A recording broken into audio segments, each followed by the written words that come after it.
नमस्कार दोस्तों। रवीना टंडन इन दिनों अपनी अभिनय यात्रा की दूसरी पारी खेल रही हैं। पहली पारी जब वह सिनेमा के पिच पर खेलने उतरी थी तो ये इन उन दिनों की बात हुआ करती थी जब उन्हें टिप टिप बरसा पानी और तू चीज बड़ी है मस्त मस्त जैसे गानों में ठुमके लगाने के लिए फिल्मों में लिया जाता था। हालांकि उस दौर में भी रवीना ने दमन और शूल जैसी फिल्मों में दिखाया कि वह अभिनय में कमाल कर सकती हैं। दमन के लिए तो उन्होंने सर्वश्रेष्ठ अभिनेत्री का राष्ट्रीय फिल्म पुरस्कार भी जीता। 3 साल पहले रवीना ने ओटीटी पर अपनी दूसरी पारी खेलनी शुरू की है और सिर्फ इन 3 सालों में रवीना ने दिखाया है कि अगर उन्हें सही किरदार मिले तो वह अपने दौर की उन तमाम अभिनेत्रियों से आज भी 21 है जो इन दिनों ओटीटी पर अपनी दूसरी पारी खेल रही हैं। पॉइंट नंबर 1, सिर्फ एक बंदी काफी है। फिल्म पटना शुक्ला अपनी चंद लेखनीय और निर्देशकीय खामियों के बावजूद अगर एक दर्शनीय फिल्म और सामाजिक सिनेमा बन पाती है तो उसमें फिल्म की कहानी, इसकी पृष्ठभूमि और इसकी मुख्य कलाकार रवीना टंडन का अभिनय सबसे अहम है। ये फिल्म कुछ कुछ उसी पृष्ठभूमि पर है जिस पर हालिया रिलीज फिल्म भक्षक बनी। खान सितारों का ये दूसरा दौर चल रहा है।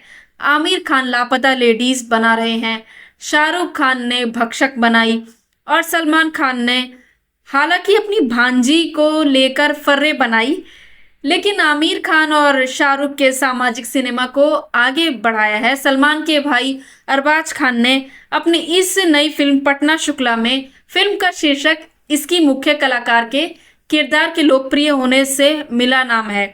फिल्म में इस किरदार का नाम है तन्वी शुक्ला। पॉइंट नंबर 2, घर की मुर्गी दाल बराबर नहीं है। तन्वी शुक्ला को लोग पटना शुक्ला कैसे बुलाने लगते हैं। भले इस नाटकीय परिवर्तन को असरदार तरीके से दिखने से में चूक हो गई हो, लेकिन तन्वी शुक्ला की कहानी अपने आप में असरदार है। वह पेशे से वकील है, अदालत परिसर में उनका अपना बस्ता है। जांघिए के लिए मिले कपड़े से आधा मीटर कपड़े की बेईमानी कर लेने वाले दर्जी के खिलाफ मुकदमा जीतने को दिखाकर फिल्म ये स्थापित करती है कि तन्वी के पास आने वाले मामले मामूली हैं। अदालत का जज और खुद उसका पति भी उसे मामूली वकील समझता है। पति तो अपने सहकर्मियों और उनकी पत्नियों के सामने कहता भी है कि ये एफिडेविट यानी कि हलफनामा अच्छा बना लेती है। घर की मुर्गी दाल बराबर वाली मानसिकता का ये पति भी हालांकि बाद में बदलता है और तमाम मुश्किलें हालात में अपनी पत्नी की लड़ाई में उसका साथ देने का फैसला करता है। पॉइंट नंबर 3, माँ, बेटी, पत्नी और वकील। फिल्म पटना शुक्ला की कहानी बिहार विश्वविद्यालय में चल रही धांधली का खुलासा करती है।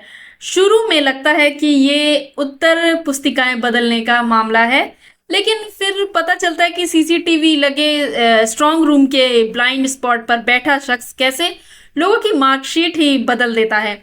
मामला खुल चुका है, लेकिन अदालत सबूत मांगती है। जिस युवती का मुकदमा तन्वी लड़ रही है वह एक रिक्शे वाले की बेटी है। वह वादा करती है कि दबाव पड़ने पर वह टूटेगी नहीं। तन्वी शुक्ला खुद तनकर खड़ी रहने वाली महिला है। वह खाना भी अच्छा बनाती है। उसके बनाए लड्डुओं की तारीफ जज भी करते हैं। बेटे का टिफिन छूट जाए तो वह स्कूल बस का पीछा करके टिफिन भी दे आती है, लेकिन उसकी वकालत का इम्तिहान अभी बाकी है। और जब इस इम्तिहान में उसके अव्वल नंबर आने का नंबर आता है तो फिर एक खुलासा होता है। इस खुलासे की परिणति के बाद इस फिल्म का सीक्वल बनाने की गुंजाइश भी फिल्म बनाने वाले छोड़ देते हैं। पॉइंट नंबर 4, कुछ भूला कुछ याद किया। निर्देशक विवेक बुड्ढा कोटी की फिल्म पटना शुक्ला देखते समय कई हालिया रिलीज और कई पुरानी फिल्मों की याद आपको आती रह सकती है। जॉली एलएलबी के जज सौरभ शुक्ला आपको याद आ सकते हैं। फर्रे की चंद घटनाएं जहन में आ सकती हैं और भी दृश्य आपकी याददाश्त में कुलबुला सकते हैं, लेकिन मुझे ये फिल्म देखते समय बार बार याद आती रही मनोज वाजपेयी और रवीना टंडन की फिल्म शूल। उस फिल्म में मनोज के किरदार को सबने याद रखा और रवीना के किरदार को भूल गए। लेकिन रवीना ने इस फिल्म के जरिए इस बार मनोज की फिल्म सिर्फ एक बंदा ही काफी है के बराबर की लकीर खींची है। रवीना की ये फिल्म इन दोनों फिल्मों की याद दिलाती है। तन्वी बिहार की एक बेटी है, एक ऐसे राज्य में वकालत करने निकली है जिसके सिस्टम को घून लग चुका है। विवेक बुड्डाकोटी ने पूरी कोशिश की है कि यह किरदार पर्दे पर कुछ यूं पेश किया जाए कि मध्यम वर्गीय परिवार की बेटियां अपने शरीर के सबसे अहम हिस्से अपनी रीढ़ की हड्डी को सीधा रख सके। दबाव में तन्वी झुकती नहीं है, कद्दावर नेता की वह सुनती नहीं है। पॉइंट नंबर 5, अदाकारी में पूरी तरह रमी रवीना टंडन। अब तन्वी शुक्ला का ये किरदार रवीना की अभिनय यात्रा का वह मील का पत्थर है जिसे लोग आने वाले समय में लंबे समय तक याद रख सकेंगे। रवीना ने इस फिल्म किरदार को निभाते समय जिस तरह की दैहिक भाषा अपनाई है वह काबिले तारीफ है। साड़ी में वह खूबसूरत लगती हैं। उनकी सौम्यता और शिष्टता इस किरदार को मजबूती देती है। रवीना का चलने का अंदाज, बोलने का अंदाज और अपनी बात को कहते समय चेहरे पर एक दृढ़ता लिए रहने का अंदाज काबिले तारीफ है। बेटे का टिफिन पहुंचाना हो तो वह माँ जैसी दिखने में कसर नहीं छोड़ती। पति के साथ हो तो उनके चेहरे की चमक आकर्षक लगती है। सब्जी मंडी या फिर अपने ही घर में जज साहब की लाचारी देख खुद को संतुलित रखने में रवीना अपने अभिनय साधना को दर्शाती है। और जब बात अदालत में जिस तरह की आती है तो बिना किसी नाटकीयता के वह अपना काम बहुत शानदार तरीके से अंजाम देती है। पॉइंट नंबर 6, सिनेमा हॉल की कसौटियां और ओटीटी का लाभ। फिल्म पटना शुक्ला के लेखन और निर्देशक में जो चूके हैं उसमें तन्वी शुक्ला के पटना शुक्ला बनने का ग्राफ ठीक से स्थापित ना होने के अलावा अदालती कार्रवाई के दौरान अदालत में मौजूद लोगों की प्रतिक्रियाएं ठीक से ना दिखा पाना भी शामिल है। चौंकाने वाले खुलासे के दौरान जिस तरह की भाव भंगिमाएं अदालत में बैठे लोगों की बदलनी चाहिए वह विवेक बुड्डाकोटी ने कैमरे में कैद नहीं की है। मानव विज, सुष्मिता मुखर्जी, चंदर रॉय, सान्याल, अनुष्का कौशिक, रिया कपाड़िया, दया शंकर पांडे, अमित गौड़ आदि सहायक अपनी अपनी जगह ठीक है। बस अनुष्का का किरदार कचहरी में आकर सीधे तन्वी से ही क्यों मिलता है ये बताया जाना चाहिए था। सतीश कौशिक को पर्दे पर देखना अलग ही जज्बात लगता है।